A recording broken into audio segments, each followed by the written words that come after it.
3 minutes before breakfast finishes. Oh yeah. Tiny trace of oil on the back of the sump there.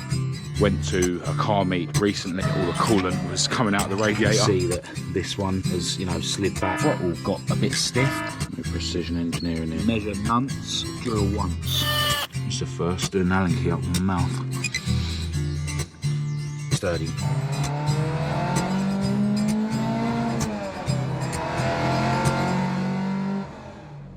Hello and welcome to this video. I'm Marcus Hayes and today I've jumped in my Maud Mark II Escort to head over to my other garage where all my tools are. With the new project now at Clump Fab, I'm going to be spending a bit of time on this car over the next few weeks because once the new project comes back, I'm going to be spending time on that car. I've got a couple of stops to make on the way to the other garage.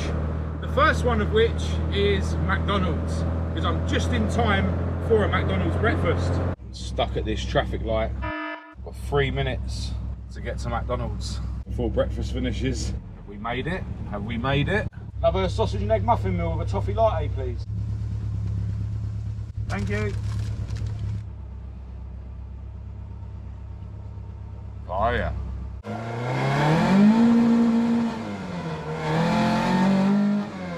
Alright, so after my McDonald's breakfast, I'm ready for the day. I need to stop off at B&Q now to pick something up that's going to help me crack on with the main job I'm going to be doing today.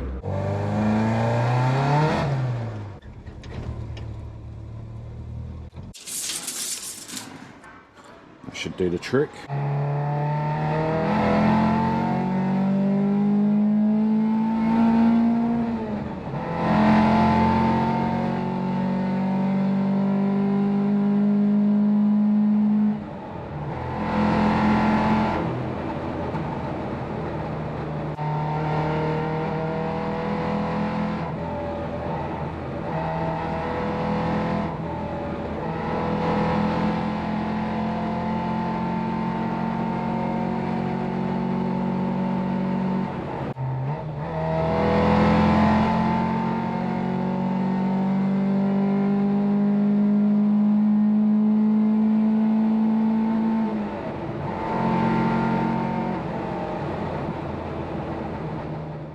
Hello, so I've made it to the garage and I've got Maud jacked up and I've been checking her fluids.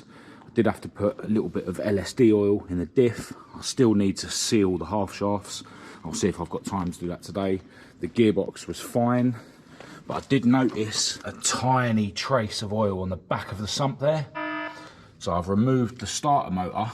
Now I've actually cleaned everything up now, but what I noticed was the oil was actually coming from above and the crankcase breather there was a bit loose. So I've nipped those bolts up. I'm not gonna mess around with the sump bolts today because if you do them up too tight, then it's game over. Once you've over tightened the sump bolts, there's no going back. You'll definitely have to change the sump gasket. So I'm not gonna mess with those bolts today. As I say, I do think the oil was actually coming from that crankcase breather. So I'll just refit the starter motor.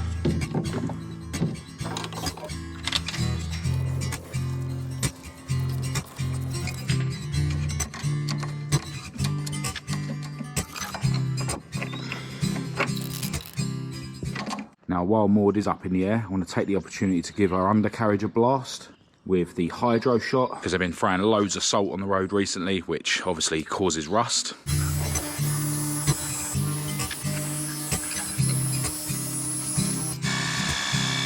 I'm not going to worry about jet washing the outside of Maud for now. I've actually got a really decent local jet wash that I use for washing the outside of the car. Anyway, the main thing I've come round to look at today involves Maud's bike carbs. But before I crack on with that, I did notice recently that my radiator is leaking. I actually went to a car meet recently where I wasn't vlogging, and the second location was in Mexico, so I started doing a few donuts, and after a few turns all the coolant was coming out of the radiator. Seemed to be a leak around here somewhere, but when I looked down there I could see traces of coolant, so there's probably a leak on the front of the rad as well. Now this radiator was actually fitted when I fitted the first engine that I fitted to Maud, and that was a stock 1600 crossflow from a South African 1600 Sport. And in fact the South African cars have a slightly different arrangement for bolting the radiator on. So to make this fit, I've had to cut this away, and I've got these spacers that I made, and it's actually bolted on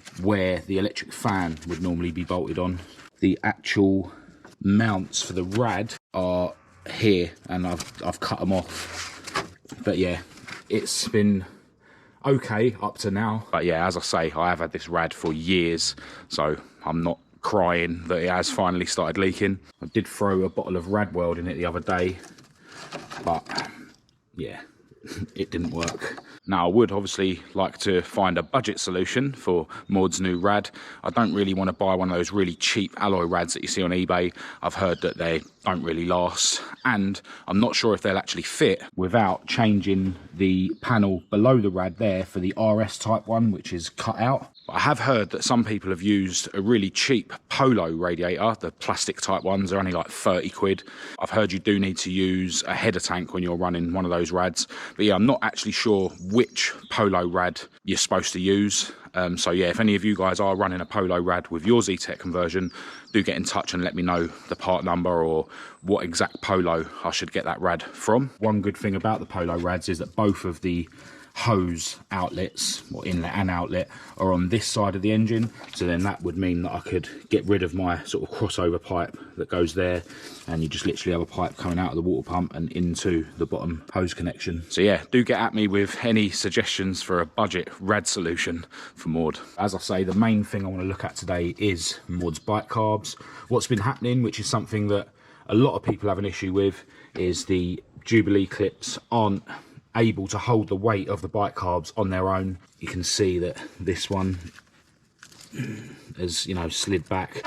Every sort of day I've had to, you know, retighten the Jubilee clips. So what I'm going to crack on with today is trying to make a brace to hold the weight of the bike carbs, and then the Jubilee clips just need to deal with making an airtight seal to stop you getting air leaks. Now, another thing that did happen recently is the throttle got a bit stiff, and I think that's to do with the routing of this cable.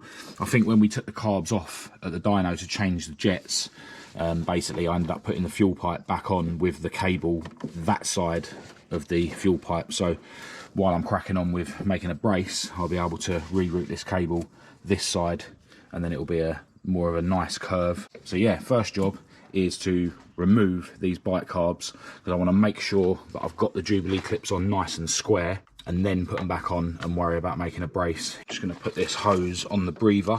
Makes it easier for me to empty the carbs when I pull them off without fuel leaking all over the engine. Disconnect the fuel hose. The reason I undo these two rather than the one that's under here is because the hose that's going into the bottom of this T-piece is a bit small. I've had to stretch it over, whereas these hoses were actually on the bike carb, so they're the right size, so they're a lot easier to slip off than the bottom one is. I'll just slide the Jubilee clip away and then just nip it up so it don't fall off when I'm messing about. And it's worth noting that the negative terminal of the battery is already disconnected from when I was messing around with the starter motor. You definitely don't want to be dripping fuel onto your alternator wires. So I'll just disconnect the hoses from the inlet manifold, because as I say, I want to make sure the hoses are nice and square on the carbs. Push them out of the way, let them hang on the inlet manifold. Alright, these will now pull off, and I'm going to flip them upside down, and then the fuel will drain out of this hose. The cable is a bit of a nightmare to take off, so I'm just going to flip them upside down onto here, and then I'll disconnect the cable.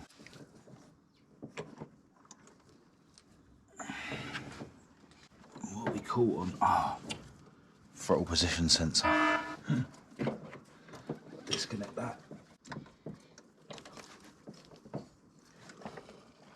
So yeah, with the carbs upside down, it's so much easier to get the cable out. It's got a little nipple on it there. Pull this out of the bracket, if it will come. Like that, and then we've got a bit of slack. Like that. Right, with these carbs on this flat surface, I can set about just trying to make sure that the pipes are on as far as they can go, and that they're nice and square, and that the Jubilees are nice and tight. Got to remember the orientation of these, because when I had them before, they were in the way of the mechanism and stuff, which you don't want, because you want to get full throttle. Some of these actually look alright, but I'm gonna make sure they're all as good as they can be. Yeah, as you can see, there's not a lot of room to get a good grip on there, and even with these really thin Jubilee clips, you know, you're never going to be able to get it sort of past this ridge, because all this is in the way and that. And I feel like if you use Jubilees that are even thinner than these, they just won't be strong enough to get a good grip.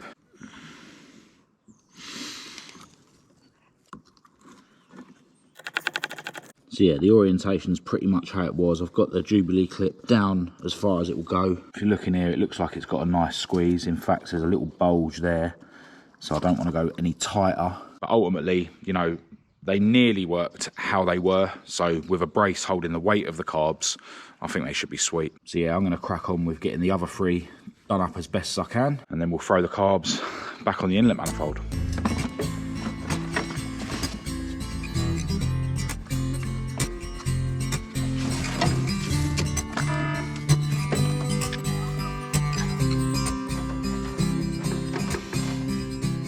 Alright, so I haven't done these Jubilee clips up yet.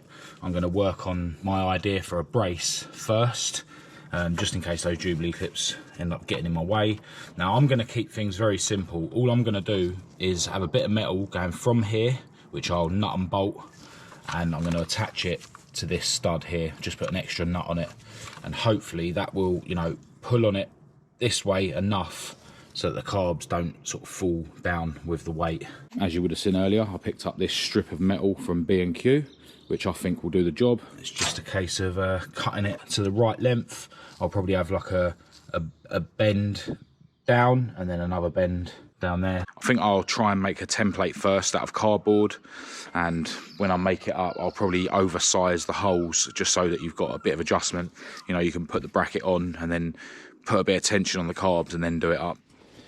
All right, so the template's not really working because the cardboard isn't stiff enough to do it accurately, but yeah, it's going to be something like that. A hole in it there, a bend there, and then it'll come up and there'll be a bend there and then a hole to bolt it through. I'll get the hacksaw out, cut a strip of that metal and see what we can do. I think I'll have to put the top bend in it first. Oh, yeah.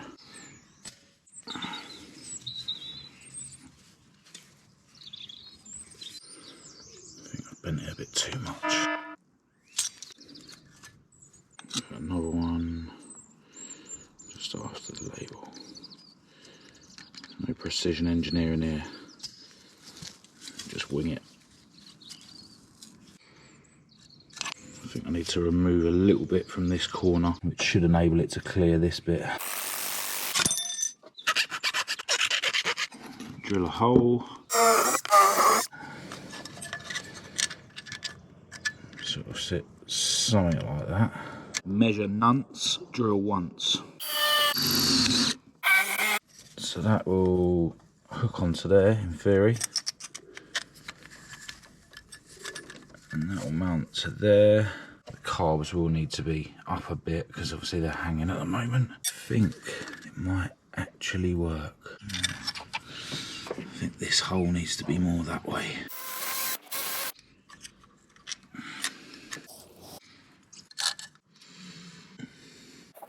Well, there it is.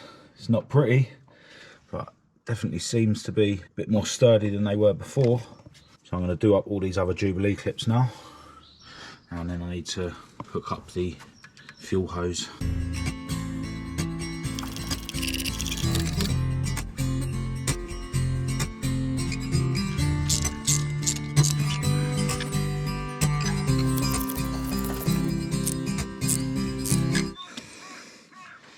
That's it all back together. Certainly seems really sturdy. I might actually just loosen that and just put a little bit more tension this way on it. Problem is I can't hold the nut under here and hold the carbs up. It's the first, do an Allen key up with my mouth. That's it. It won't move now, so I can nip it. Just make sure this one's done up nice and solid as well. They're really, really sturdy now. Sweet. Time will tell if that bodge is actually going to work long term.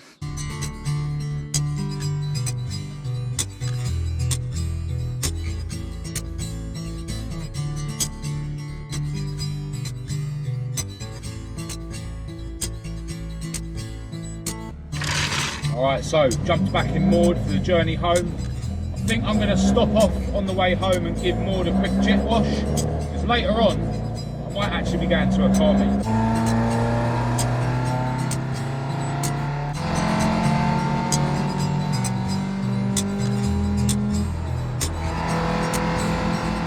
Well, the jet wash is busy tonight.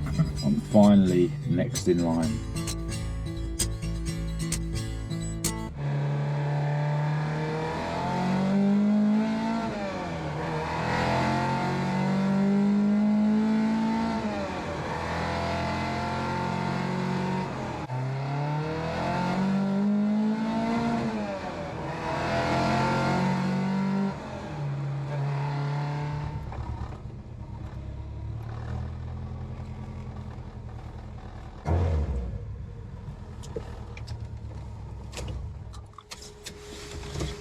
Alright, so a few hours have passed and we've just made our way to the car meet. Actually quite local to us, only took about 25 minutes to get here. I'm going to have a look around and see if there's any interesting or old school cars to film. It's a really tidy MX-5 sitting on rays, really cool in white. Got a camshaft as a bonnet prop, quite a tidy engine bay. Really cool front lip on there. Check out this VW bus thing, rocking banded steels. Check out the inside. Got a bike hanging on the wall. Leather seats in the front. That cup holder on the dash. Really cool steering wheel that also doubles as a lighter holder. Check this thing out. Ridden, not hidden.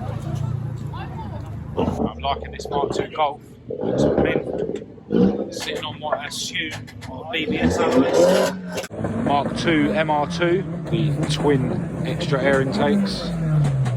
Aftermarket spoiler. Nearly sold my Mark 1 to buy one of them years ago. Check out the old school Citroen 2CV. Mega negative camber. That drift alignment or what? Beautiful Mark 1 Golf. Sitting on BBS's. Really cool front lip. Oh, that's carbon. Nice. Carbon bonnet as well. Check out the red and black Recaros. That is awesome. Another Mark II Golf. This one looks like a bit of a track weapon. Chin spoiler on the front. It's running AR1 semi-slick tyres. Really wide arches. Bucket seats in there and a full cage. I wonder what's in the bay. Check out the old Renault 12. Looking absolutely mint. Really nice metallic green paintwork. Sitting on some gold steelies. Left-hand drive.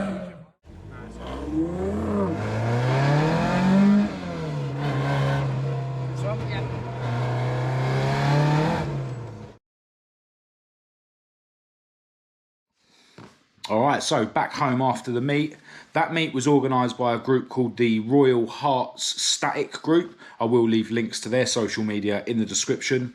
It was cool to see a few old school cars in amongst all the more modern stuff. Police were in attendance, so there was no drifting or anything like that. But as I mentioned earlier in the video, I wouldn't have been able to do any of that anyway because Maud's radiator is leaking. No escorts there tonight, which is a shame, but it is very rare to see escorts at those kind of meets. But when I went to the meet where I discovered Maud's radiator was leaking, I did see a few old school cars that night, and a Mark II Escort was there with a Chevy V8 in it. So what I'll do is I'll put some pictures up now from that meet.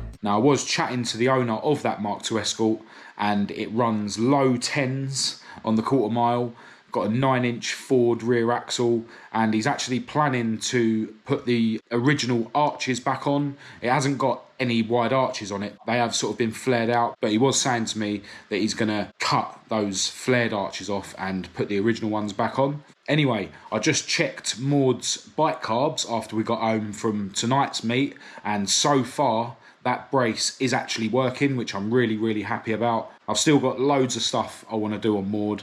I'm back to work tomorrow, so that'll all have to wait until next weekend. But as I mentioned earlier in the video, if you guys have got any ideas for a budget radiator solution for Maud, do get in touch. I'd really appreciate your advice. So I'm going to end this video here. If you did think it was any good, please do give it a thumbs up and a share. If you didn't, give it a thumbs down. Click subscribe to keep up to date with all my future uploads, and check the links in the description to my social media and my website. I'll also leave my email address down there for anyone who wants to contact me. Massive thanks to each and every one of you for your continued support of my channel. But other than that, until next time, thanks for watching.